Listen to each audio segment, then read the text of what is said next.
जो भारत का नागरिक नहीं है, फिर से सुन लीजिए, जो भारत का नागरिक नहीं है, जो घुसपैठ करके आया है, उसके साथ भारत के संविधान के तहत न्याय सम्मत कार्रवाई होती रहेगी।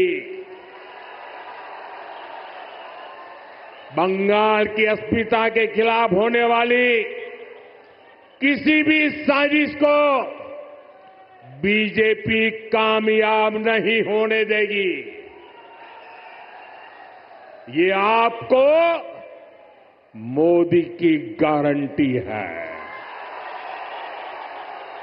टीएमसी सरकार केंद्र की योजनाओं को या तो रोक लेती है या फिर उनमें भ्रष्टाचार करती है। रोड, रेल, टेलीकॉम ऐसे अनेक विभागों से जुड़े अनेक प्रोजेक्ट हैं जो यहां लटके हुए हैं। केंद्र सरकार इनके लिए हजारों करोड़ रुपए दे रही है, फिर भी इन परियोजनाओं को जानबूझकर लटकाया जा रहा है। नमस्कार बंधुरा, আপনারা দেখছেন পারফেক্ট পলিটিক্স, সাদা বাংলায় রাজনীতির কথা। বন্ধুরা, এদিন প্রধানমন্ত্রী নরেন্দ্র মোদী বর্ধমানের নেহেরু স্টেডিয়ামে যে ভাষণ দিলেন, যে বক্তব্য এদিন তিনি রাখলেন, সেই বক্তব্য শোনার পর রাজনৈতিক বিশ্লেষকদের বেশিরভাগই যেটা বলছেন যে এদিন তো মোদী একেবারে দিদির থোতামুখ ভোতা করে দিলেন। তারা বলছেন যে এদিন প্রধানমন্ত্রী নরেন্দ্র মোদী যেভাবে অনুপ্রবেশকারীদের নিয়ে একেবারে সরাসরি মমতা বন্দ্যোপাধ্যায়ের বিরুদ্ধে চ্যালেঞ্জ ছুড়ে দিয়েছেন, তাতে মমতা বন্দ্যোপাধ্যায়ের সেই যে বাঙালি আবেগে সুরসুরি দেওয়ার হাতিয়ার, সেই হাতিয়ারটাই ভোতা হয়ে গেছে। কেননা 2026-এর বিধানসভা ভোটে মমতা বন্দ্যোপাধ্যায়ের কাছে কিন্তু উন্নয়নের ঝুলি রীতিমতো শূন্য হয়ে গেছে। উন্নয়নের ঝুলি একেবারে খালি হয়ে গেছে। রাস্তাঘাটের যা অবস্থা আর সেই সঙ্গে পুলিশ প্রশাসনের যা অবস্থা, সেটা তো নতুন করে বলার কিছু নয়। ফলে এই জায়গায় দাঁড়িয়ে, এই পরিস্থিতিতে দাঁড়িয়ে মমতা বন্দ্যোপাধ্যায় বাঙালি আবেগকে সুরসুরি দিয়ে 26-এর বিধানসভা ভোটে ঝাঁপাতে চলেছেন, এমনটাই কিন্তু রাজনৈতিক বিশ্লেষকদের একাংশের দাবি। আর সেই যে হাতিয়ার, যে হাতিয়ারে মমতা বন্দ্যোপাধ্যায় শান দেওয়া শুরু করেছেন, সেই হাতিয়ারটাই এদিন ভোতা করে দিয়েছেন প্রধানমন্ত্রী নরেন্দ্র মোদী। আর ভোতা করতে গিয়ে তিনি যেভাবে একের পর এক তৃণমূলের পুরো একেবারে পেট থেকে জন্মদিনের ভাত তুলে নিয়ে এসেছেন, তাতে রাজনৈতিক বিশ্লেষকরা বলছেন যে মোদীর এই ভাষণের পর নির্ঘাত দুদিন পরে তৃণমূল নেত্রী মমতা বন্দ্যোপাধ্যায় 21শে জুলাইয়ের সভায় নির্ঘাত তার মেজাজ হারাবেন। কেন তৃণমূল নেত্রী সেদিন মেজাজ হারাবেন? কারণ এদিন নরেন্দ্র মোদী কিন্তু মমতা বন্দ্যোপাধ্যায়ের একেবারে আসল জায়গাটাতে খোঁচা দিয়েছেন।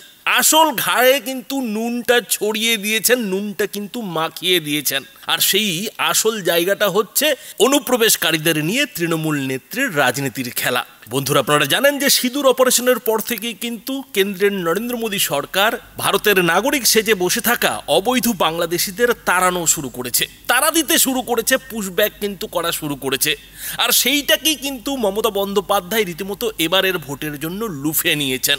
তিনি এবং তার দল তৃণমূল যেভাবে এই অবৈধ বাংলাদেশিদের খেদানোকে হাতিয়ার করে বাঙালির আবেগ নিয়ে নতুন করে খেলা হবে বলে স্লোগান দিয়েছেন, মমতা বন্দ্যোপাধ্যায়ের সেই স্লোগানটাকেই এদিন যেন প্রধানমন্ত্রী নরেন্দ্র মোদী একেবারে টু দ্য পয়েন্ট আক্রমণ করেছেন। এবং শুধুমাত্র আক্রমণ করাই নয়, তিনি রীতিমতো চ্যালেঞ্জ ছুড়ে যেটা বলেছেন যে অবৈধভাবে যারা ভারতে রয়েছেন তাদের সাংবিধানিক নিয়ম মেনে কেন্দ্র সরকার যেটা করছে, মানে অবৈধ বাংলাদেশিদের যেভাবে খেলানো চলছে, সেইটা যে বন্ধ থাকছে না, বন্ধ হবে না, সেটা কিন্তু প্রধানমন্ত্রী নরেন্দ্র মোদী এদিন বাংলায় এসে বাংলার বুকে দাঁড়িয়ে কিন্তু বাংলার তৃণমূল সরকারকে, মানে মুখ্যমন্ত্রী মমতা বন্দ্যোপাধ্যায়কে স্পষ্ট করে দিয়েছেন, বলে দিয়েছেন যে এটা কিন্তু কোনোভাবেই থামবে না। আর ঠিক এই জায়গাটাতেই অনেকেই যেটা বলছেন যে মমতা বন্দ্যোপাধ্যায় যে রণকৌশলটা নিয়েছেন, সেই রণকৌশলটাতেই কিন্তু এদিন নরেন্দ্র মোদী আঘাতটা হেনেছেন। সত্যি কথা বলতে প্রধানমন্ত্রী নরেন্দ্র মোদী এর আগে বাংলায় এসে তৃণমূলকে আক্রমণ করলেও এত নিখুঁতভাবে একেবারে তৃণমূলের সেই সব দুর্বল জায়গাতে কখনো আঘাতটা সেভাবে হানেননি। তিনি দুর্নীতির কথা বলেছেন, তিনি রাজ্যের যে আইন শৃঙ্খলার পরিস্থিতি সেসব নিয়ে প্রশ্ন তুলেছেন, কিন্তু এত গুছিয়ে তৃণমূলকে কখনো আক্রমণ নরেন্দ্র মোদীর মুখে এর আগে এতটা শোনা যায়নি। বরং তার বদলে প্রধানমন্ত্রী হিসেবে তিনি বাংলার উন্নয়নের বার্তাটাই বেশি করে দিতে চেয়েছিলেন।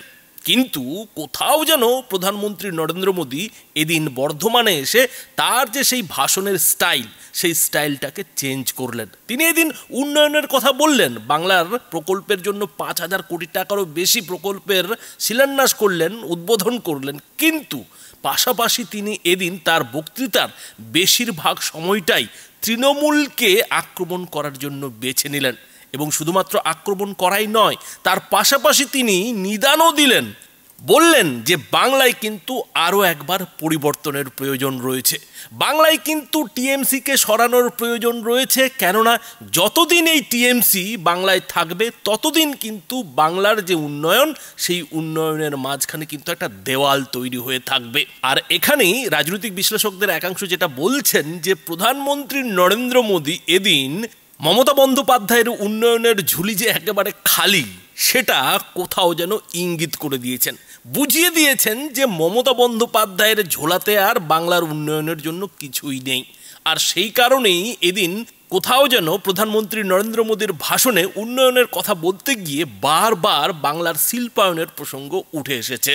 আর বন্ধুরা, আপনারা তো জানেন যে মমতা বন্দ্যোপাধ্যায় কিন্তু আগামী বছর বিধানসভা ভোটের ঠিক আগেই, মানে বিধানসভা ভোটের ঠিক মুখে মুখে বাংলায় শিল্পায়নের নামে আরও একবার বিশ্ববঙ্গ বাণিজ্য সম্মেলন ডেকে বসে আছেন। অর্থাৎ 2025-এর বিধানসভা ভোটের আগে পশ্চিমবঙ্গের মানুষকে আরও একবার শিল্পায়নের নামে ভোকাল টনিক খাওয়ানোর যে ব্যবস্থা এরই মধ্যে করে ফেলেছেন, সেটা কিন্তু এরই মধ্যে স্পষ্ট হয়ে গেছে। আর এই ভোকাল টনিকটা যাতে মমতা বন্দ্যোপাধ্যায় খাওয়াতে না পারেন, কিংবা খাওয়ালে পরেও বাঙালি যাতে না খায়, সেই ব্যবস্থাও এদিন প্রধানমন্ত্রী নরেন্দ্র মোদী তার ভাষণে করে ফেললেন। বলে দিলেন যে বিজেপি যতদিন না এই রাজ্যের ক্ষমতায় আসছে, যতদিন না এই রাজ্যের ডবল ইঞ্জিনের সরকার হচ্ছে, ততদিন পর্যন্ত কিন্তু পশ্চিমবঙ্গের শিল্পায়নের ঝুলি শূন্যই থাকবে। আর যেদিন বিজেপি এই বাংলার ক্ষমতায় আসবে, তার থেকে 2-3 বছরের মধ্যেই কিন্তু পশ্চিমবঙ্গ দেশের অন্য সমস্ত যেসব এগিয়ে থাকা রাজ্য, সেই রাজ্যগুলোর সঙ্গে কিন্তু টক্কর দেবে। আর এই কথা বলতে গিয়ে প্রধানমন্ত্রী নরেন্দ্র মোদী অসমের উদাহরণ টেনে এনেছেন, ত্রিপুরার উদাহরণ টেনে এনেছেন, এবং সেই সঙ্গে পাশের রাজ্য ওড়িশারও কিন্তু উদাহরণ টেনে এনেছেন। এখন এই যে প্রধানমন্ত্রীর উদাহরণ দিয়ে বাংলার মানুষকে দেখিয়ে দেওয়া যে শুধুমাত্র শিল্পায়নের ভোকাল টনিক খেলেই তো আর শিল্পায়ন হবে না, তার জন্য কেন্দ্র রাজ্য একসঙ্গে মিলে কাজ করতে হবে, যেটা কিনা মুখ্যমন্ত্রী হিসেবে মমতা বন্দ্যোপাধ্যায় একদমই করতে চাইছেন না। সেই কাজটা যতক্ষণ না হচ্ছে ততক্ষণ এ রাজ্যে শিল্পপতিরা বিনিয়োগ করবে কি করে? রাজ্য জমি দিলেই কিংবা রাজ্য ইচ্ছা প্রকাশ করলেই তো আর শিল্পপতিরা এসে এখানে টাকা ঢালবেন না। তার জন্য কেন্দ্রের সম্মতি রয়েছে কিনা, কেন্দ্র সাহায্য করবে কিনা, সেই ব্যাপারটাও শিল্পপতিদের দেখতে হবে।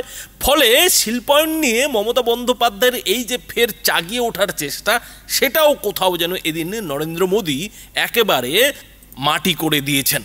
তবে মাটির কথা যখন এলো, তখন বলি যে এদিন প্রধানমন্ত্রী নরেন্দ্র মোদীও কিন্তু মা মাটি মানুষের কথা বলেছেন।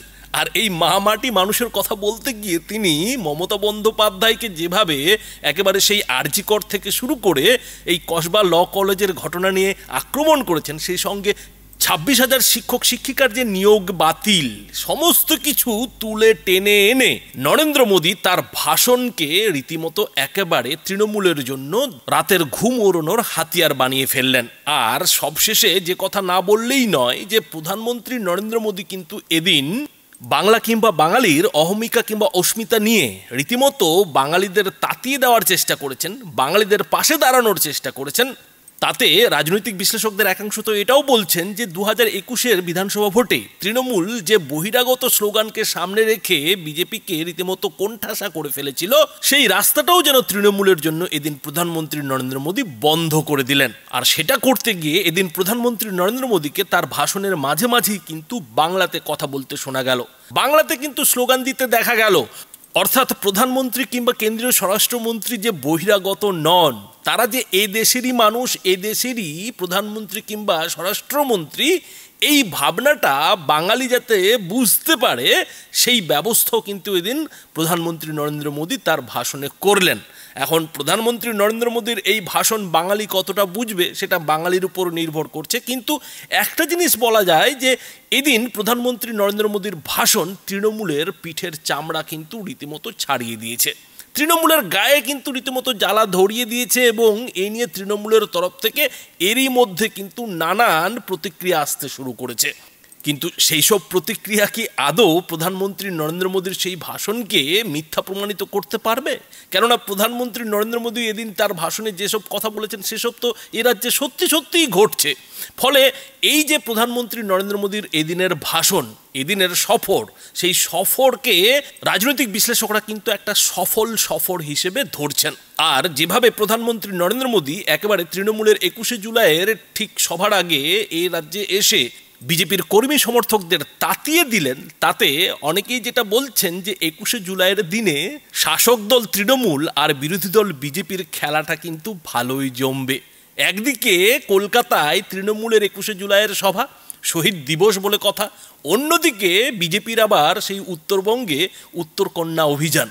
সেই লড়াইয়ের জন্য প্রধানমন্ত্রী নরেন্দ্র মোদী এদিন যেভাবে ভোকাল ডোজটা বিজেপির নেতা কর্মী সমর্থকদের দিয়ে দিলেন, তাতে দিলীপ ঘোষ কি করলো না করলো সেটাতে যে বিজেপির খুব একটা অসুবিধে হবে না, বিজেপির খুব একটা আত্মবিশ্বাসে চির ধরবে না, সেটা কোথাও যেন প্রধানমন্ত্রীর এদিনের যে হাবভাব, এদিনের যে কথাবার্তা, এদিনের যে ভাষণ বক্তব্য, তাতে অনেকটাই স্পষ্ট হয়ে গেল বলে মনে করছেন রাজনৈতিক বিশ্লেষকরা।